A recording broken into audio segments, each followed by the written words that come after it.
Hello BSR. ఈరోజు మరో అంశంతో మీ ముందుకు బిఎస్ఆర్. లాంగ్ టర్మ్ కోచింగ్ తీసుకోవాలా వద్దా? చాలామంది విద్యార్థులు నీట్ పరీక్ష రాసిన తర్వాత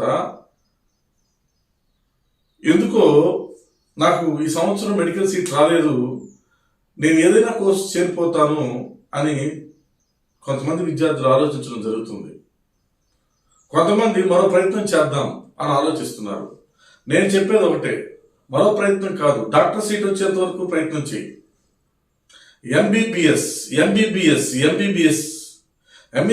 మెడికల్ సీట్ జీవితాన్ని మార్చేటువంటి ఒక కోర్స్. గత 25 ఏళ్ళగా నేను అబ్జర్వ్ చేస్తూ ఉన్నా. ఈవెన్ ఇప్పుడైతే ఐఐటీలో సీట్ సాధించినటువంటి విద్యార్థులకు కూడా వాళ్ళకి తగినటువంటి నెలసరి వేతనం రావట్లేదు. నా యొక్క ఉద్దేశం ఏంటి అంటే, ఇంటర్మీడియట్ బైపీసీ చదివిన ప్రతి విద్యార్థి డాక్టర్ అయ్యేంత వరకు లాంగ్ టర్మ్ కోచింగ్ తీసుకోండి. నీట్లో ర్యాంక్ రాక విఫలమైనటువంటి విద్యార్థులు లాంగ్ టర్మ్ కోచింగ్ తీసుకోవడమే కాదు, అంటే ఫస్ట్ అటెంప్ట్ లో మెడికల్ సీట్ రాకపోయినా నువ్వు సెకండ్ లాంగ్ టర్మ్ తీసుకుంటావా, థర్డ్ లాంగ్ టర్మ్ తీసుకుంటావా, ఎన్ని లాంగ్ టర్మ్ తీసుకుంటావా అనవసరం. ఫైనల్ గా మెడికల్ సీట్ వచ్చేంత వరకు నిద్రపోవద్దు. నాకు తెలిసి మెడికల్ సీట్ అనేది ఒక గొప్ప వరం, డాక్టర్ అవ్వడం అనేది ఒక గొప్ప వరం. ఈరోజు దేశంలోనే కాదు, విదేశాల్లో కూడా చాలా అవకాశాలు మెండుగా ఉన్నాయి. కొంతమంది విద్యార్థులు వేరే దేశాలకు వెళ్ళి మెడికల్ సీట్ కోసం వేరే దేశాలకు వెళ్ళి మెడిసిన్ చేస్తున్నారు.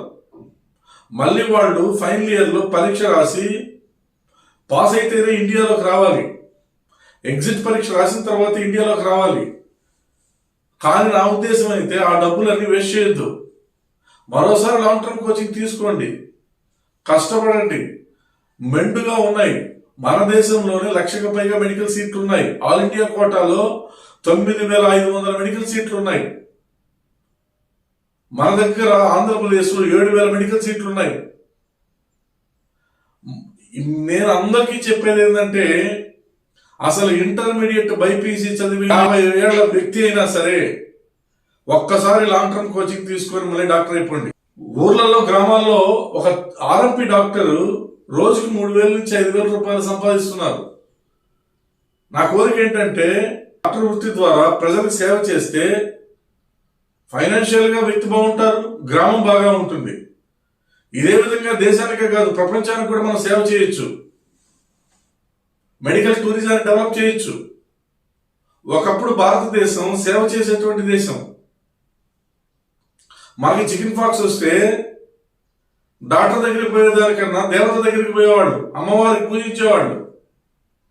అంటే అమ్మవారు కూడా డాక్టర్. నాటు వైద్యం, ఒకప్పుడు ఎముకలు విరిగితే పుత్తూరు కట్టు కట్టించుకునేవాళ్ళు, డాక్టర్. వాళ్ళందరూ డాక్టర్స్.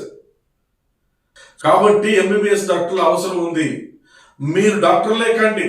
డాక్టర్లు కావడం కోసం ఒక లాంగ్ టర్మ్ కాదు, ఎన్ని లాంగ్ టర్మ్లైనా మీరు తీసుకోండి.